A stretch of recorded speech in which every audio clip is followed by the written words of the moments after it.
ہم صبح سے لے کے شام تک نیکیاں کر رہے اور نور پیدا کر رہے, لیکن ذرا کسی غیر محرم کو دیکھ لیا سارے کا سارا نور ختم ہو گیا. اور اولیاء اللہ کیا کرتے, ولی اللہ کی زندگی یہ ہوتی کہ وہ 100% گناہوں سے اپنے آپ کو بچاتے, پورا دن بچاتے, پورا مہینہ بچاتے, پورا سال بچاتے, یہاں تک کہ موت کے آخری سانس تک اپنے آپ کو گناہوں سے بچاتے بچاتے بچاتے اللہ کے پاس چلے جاتے.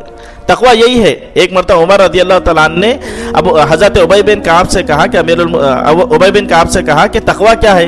اللہ نے قرآن میں جگہ جگہ پہ کہا کہ تقویٰ تقویٰ تقویٰ, تقویٰ کیا ہے؟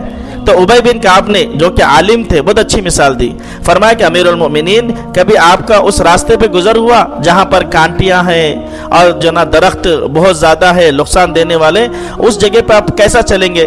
کہا کہ میں اس جگہ پہ اپنے دامن کو بچاتے ہوئے, اپنی ذات کو بچاتے ہوئے بچاتے بچاتے بچاتے اس راستے سے گزر جاؤں گا. کہا کہ امیر المؤمنین بس تقویٰ یہی ہے.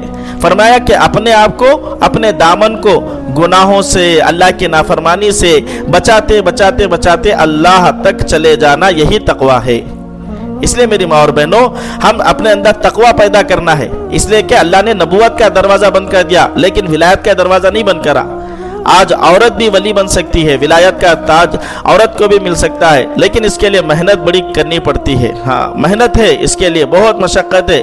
نفس کے جو ہے نا چونچلوں کو ختم کرنا, مجاہدے پہ اپنی ذات کو لگانا, ریاضت پہ اپنے آپ کو لگانا.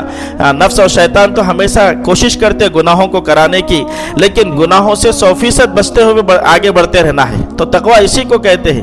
بچنے کا نام تقویٰ ہے. بچتے بچتے اللہ کے پاس پہنچیں گے تو اللہ کے محبوب بنیں گے. مولانا یونس صاحب پونا والے رحمۃ اللہ علیہ فرماتے تھے, ہمارے زمانے میں ابدال ایک خاتون تھی. فرمایا کہ پونا کے اندر ہمارے زمانے میں ابدال 500 ولایت کے اوپر جس کا مقام ہوتا ہے, 500 ولیوں کے اوپر وہ ابدال کا مقام ہوتا ہے. فرمایا ہمارے زمانے کی جو ابدال تھے وہ تھی یعنی خاتون تھی, ایک خاتون تھی اور 500 ولیوں سے زیادہ اس کا مقام تھا, اونچا مقام. تو اس طریقے سے محنت کرنے کے اوپر گناہوں سے بچنا اصل ہے. دیکھیے آپ نفلی نمازیں کم کریے, آپ ذکر کم کریے, لیکن آپ یہ سوچئے کہ صبح سے لے کے شام تک میری زندگی ایسی گزرنا جس کے اندر کوئی گناہ نہیں ہونا. اور جیسے عام طور سے میں کہتا ہوں, ہمارے جو گناہ ہوتے 90% زبان کے گناہ ہوتے ہیں. جھوٹ بول دیا, جو چیز نہیں کی اس کو غلو کر کے بتا دیا کہ میں نے یہ کیا تھا, میرے فلاں نے یہ کیا تھا, غلو کر کے بتا دیتے ہیں. جھوٹ چل رہا, تانا چل رہا, اور لوگوں کے جو نا استہزاء چل رہا, اور اسی طریقے سے غیبت ہو رہی. غیبت کا گناہ تو بہت عام ہے, جھوٹ کا گناہ عام ہے. تو فرمایا کہ یہ 100% ہم اس طریقے سے اپنا دن گزارے. خواجہ ابوالحسن خرقانی رحمۃ اللہ علیہ فرماتے, جو دن تمہارا بغیر گناہ کے گزر گیا, 24 گھنٹے تم نے ایسے گزارے کہ جس کے اندر ایک گناہ نہ ہو, نہ کبیرہ نہ صغیرہ. فرمایا کہ وہ دن ایسا ہے جیسا تم نے اللہ کے نبی صلی اللہ علیہ وسلم کے ساتھ وہ دن گزارا ہو. اللہ اکبر. نبی صلی اللہ علیہ وسلم کی صحبت میں آپ نے وہ دن گزارا جس دن آپ بغیر گناہ کرے کے دن گزار دیے. کیسے اللہ کے ولیاں ایسے تھے کہ جنہوں نے 20-20 سال کوئی گناہ نہیں کیا, 20-20 سال.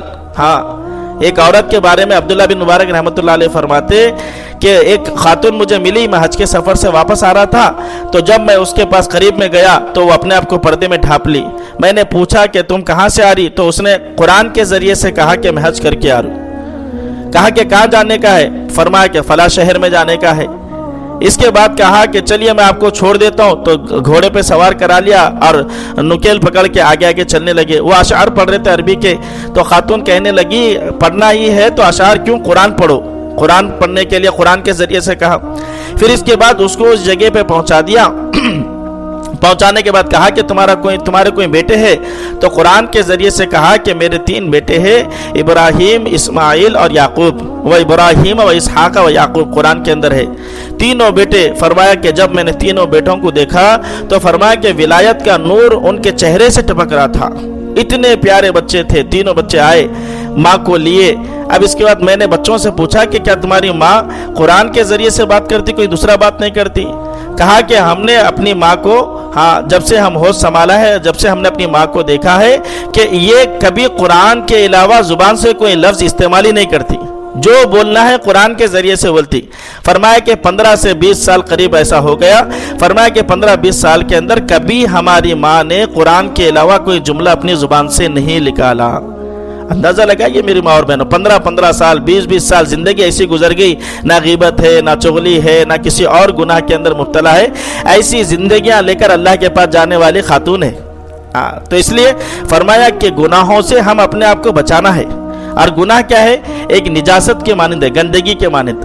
جیسے مثال کے طور پہ جسم پہ گندگی لگتی ہے، اگر ہم نے جسم کے جس اعضاء سے گناہ کیا، وہ گناہ کی وجہ سے وہ ہمارا عضو یعنی ہمارا جسم کا وہ حصہ گندا ہو گیا. زبان سے جھوٹ بولا، زبان گندی ہو گئی. زبان سے گالی دی، زبان گندی ہو گئی. آنکھ سے غیر محرم کو دیکھا، آنکھ گندی ہو گئی. کان سے گانے سنے، غیبت سنے، کان گندا ہو گیا. یعنی جسم کے جس اعضاء سے آپ نے گناہ کیا وہ اعضاء گندا ہو گیا. اور حدیث کے اندر آتا ہے، فرمایا کہ جب جسم سے آدمی کے گناہ ہوتا ہے تو جسم میں بدبو ظاہر ہوتی ہے، انسان کے جسم کے اندر بدبو آتی ہے. حدیث میں فرمایا کہ جب کوئی بندہ یا بندی جھوٹ بولتی ہے تو فرمایا کہ 1.5 میل تک 1 میل تک قریب 1.5 کلومیٹر دور فرشتہ بھاگ جاتا ہے. انسان کی زبان سے نکلنے والی جو جھوٹ کا الفاظ ہے، وہ اس کی جو گندگی ہے، وہ گندگی اتنی زیادہ رہتی ہم کو محسوس نہیں ہوتا، لیکن زبان سے جب بندہ جھوٹ بولتا ہے تو اس کے منہ میں گندی بدبو آ جاتی ہے، جس کی وجہ سے فرشتے 1.5 کلومیٹر تک دور بھاگ جاتے ہیں. اور پھر یہ سزا یہ فرمایا کہ جسم کی گندگی، اگر کسی نے زنا کیا، فرمایا قیامت کے دن ان کے جسم سے اتنی گندی بدبو آئیں گی کہ جب ان کو جہنم میں داخل کیا جائے گا، جہنمی خود تکلیف کے اندر آ جائیں گے. اور جہنمی یوں کہیں گے کہ ارے پہلے سے ہم تکلیف کے اندر تھے، لیکن تمہاری گندگی نے ہم کو اور تمہاری بدبو نے ہم کو اور زیادہ تکلیف کے اندر ڈال دیا. یعنی اتنی خطرناک گناہ کی وجہ سے جسم کے اندر بدبو شروع ہو جاتی ہے. اور بعض علماء نے فرمایا جو آدمی گناہ کرتا ہے تو فرمایا اس کے پسینے میں بھی بو ہوتی ہے، کیونکہ گناہوں کی نحوست ہے، یہ گناہوں کی نحوست سے ایسا ہوتا ہے. اور فرمایا کہ نیکی کرنے والے جب نیکی کرتے ہیں تو ان کے پسینے کے اندر بھی خوشبو ہوتی ہے. ہاں، ان کے جسم کے اندر بھی خوشبو ہوتی ہے. جیسا گناہ کی وجہ سے بدبو ہوتی ہے، اسی طریقے سے فرمایا نیکی کی وجہ سے خوشبو ہوتی ہے. اس کی مثال جیسے اللہ کے نبی صلی اللہ علیہ وسلم کے پسینے سے خوشبو آتی تھی گلاب کی. ام سلیم رضی اللہ تعالیٰ عنہ جب اللہ کے نبی صلی اللہ علیہ وسلم سوتے تھے تو آپ کے پسینے کو شیشی کے اندر ڈال لیتی تھی. اللہ کے نبی نے پوچھا کہ آپ ایسا کیوں کرتی؟ فرمایا کہ یا رسول اللہ آپ کے پسینے سے گلاب کی خوشبو آتی ہے. حضرت عمر رضی اللہ تعالیٰ عنہ فرماتے تھے حضرت ابو بکر رضی اللہ عنہ کے پسینے سے مشک کی خوشبو آتی تھی، مشک کی خوشبو. نیکیوں والے تھے تو اتنی زیادہ. اور بعض لوگ ایسے ہوتے کہ اتنی زیادہ ان کے اندر نیکی رہتی کہ ان کے مرنے کے بعد بھی ان کے جسم سے خوشبو نکلتی، خوشبو آتی ان کے جسم سے. جیسا امام بخاری رحمۃ اللہ علیہ کے بارے میں آتا کہ جب ان کا انتقال ہوا تو ان کی قبر سے خوشبو آ رہی تھی. ہاں، قبر کی مٹی میں خوشبو آ رہی تھی. مولانا احمد علی لاہوری رحمۃ اللہ علیہ جو کہ پاکستان کے تھے مفسر قرآن، ہاں، حضرت کا جب انتقال ہوا تو حضرت کے جسم سے اتنی خوشبو آئی اور اتنی ان کی جو قبر کے اندر قبر کی مٹی سے خوشبو آئی کہ لوگ آ کے مٹی اٹھانے لگے یہاں تک کہ کئی مرتبہ ایسا ہوا کہ آپ کا کفن نظر آنے لگا. یعنی قبر کی مٹی لوگ خوشبو کے لیے لے کے چلے جا رہے. تو وہاں کے جتنے علماء تھے سارے ایک جگہ جمع ہو کے اللہ سے دعا کرے کہ اللہ یہ اس طریقے سے جو ہے یہاں پر یہ لوگ تیرے جو ہے نا جو غیب کا منظر ہے اس کو سامنے ظاہر کر دے رہے، اے اللہ تو اپنے فضل سے اس خوشبو کو ختم کر دے. تو جب دعائیں کرے علماء کرام تو اس وقت میں خوشبو ختم ہو گئی. ابھی ہم حال میں سنے کہ جو ہے نا ایک گانے والے تھے، لیکن جب نیکیوں پہ زندگی آئی جنید جمشید رحمۃ اللہ علیہ ان کی قبر سے خوشبو آ رہی. ہمارے پڑوسی ملک کے حاجی عبد الوہاب صاحب جنہوں نے اپنی زندگی لگائی، جوانی لگائی، بڑھاپا لگا، موت کے آخری سانس تک 94 سال تک تبلیغ کرتے کرتے اللہ کو پیارے ہو گئے، ان کی قبر سے خوشبو آ رہی. تو میری ماں اور بہنوں، گناہوں کی نحوست یہ ہوتی کہ جسم میں بدبو ظاہر ہو جاتی ہے. اور پھر نیکی کی یہ علامت ہے کہ نیکی سے خوشبو آتی ہے. اسی طریقے سے فرمایا اگر گناہوں کی بدبو آتی ہے تو نتیجہ کیا ہوگا آپ تھوڑا سا اندازہ لگائیے. قبر کے اندر جب ہم جائیں گے تو بدبو جہاں پر بدبو آتی ہے وہاں پر خود بخود کیڑے آنا شروع ہو جاتے ہیں. اور بدبو کیا ہوتی ہے؟ بدبو کی وجہ سے کیڑے آتے ہیں اور جسم کو کھانا شروع کر دیتے ہیں. اب یہ جو ہمارا جسم ہے اور گناہوں کی گندگی اور بدبو لے کر اگر ہم جائیں گے قبر کے اندر تو کیڑے آئیں گے اور ہمارے جسم کو کھا لیں گے. اور اگر ہم نیکیوں کی یعنی خوشبوؤں کو ہم لے کر قبر کے اندر جائیں گے تو قبر کے کیڑے ہم کو نہیں کھائیں گے. ہاں ہماری جو لاش ہوں گی اور جو ہماری جو ہے نا میت ہوں گی اس کو کیڑے نہیں کھائیں گے، وہ صحیح سلامت رہیں گی۔ اگر خوشبو لے کر جائیں گے اور بدبو لے کر گئے تو یہ جو ہمارے آنکھیں ہیں جن کو ہم دیکھتے رہتے، ان آنکھوں میں ہزاروں کیڑے آ رہے ہوں گے اور پورے آنکھ کے پپوٹے کو کھا رہے ہوں گے، اور یہ گال جس کو ہم دیکھتے رہتے، یہ گالوں پہ جو نا ہزاروں کیڑے آ رہے ہوں گے۔ اندازہ لگے، سوچے کبھی اس چیز کو، قبر کے منظر کو سوچا کرے تنہائی کے اندر کہ کیسا ہوگا جب قبر کے اندر میں تنہا ہوں گی، کوئی میرے ساتھ نہیں ہوگا۔ یہاں تو دل لگانے کے لیے اور یہاں پر دل کو جمانے کے لیے کوئی نہ کوئی تو مل جاتے ہیں، قبر میں کیا ہوگا؟ قبر کے اندر کیڑے آئیں گے، کیوں؟ بدن کے اندر بدبو کی وجہ سے، یہ بدبو کا اثر ہوتا ہے۔